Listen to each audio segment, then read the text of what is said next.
यास्मीन राशिद और क़यादत ने core commander house जलाने का कहा, पीटीआई टिकट होल्डर ने टिकट वापस कर दिया। लाहौर पीटीआई के PP 148 के टिकट होल्डर मियां उबाद फारूक ने पार्टी टिकट वापस कर दिया।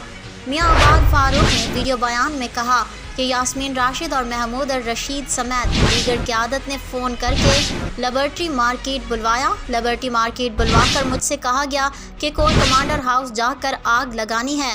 पीटीआई कारकुन ने कहा कि कोर कमांडर हाउस में जो हुआ वो अच्छा नहीं हुआ। ये हमारे अपने इदारे हैं, फ़ौज समेत तमाम इदारों की इज़्ज़त करनी चाहिए। मैं पीटीआई का टिकट वापस करता हूँ। इसकी वजह सिर्फ ये है कि टिकट अगर गाली देकर या इदारे को आग लगाकर मिलती है तो ये टिकट नहीं चाहिए।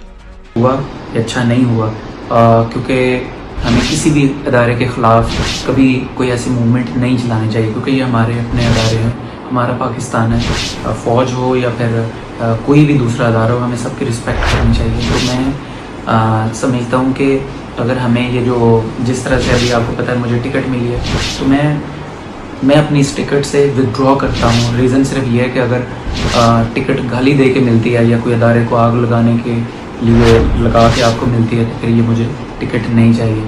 और मैं अगर मुझे अल्लाह ने मौका दिया तो मैं आज़ाद हैसियत से ही उस जगह से इलेक्शन लड़ूँगा। और बाकी जिस तरह दोस्त मुझे मशवरा देंगे, शुक्रिया।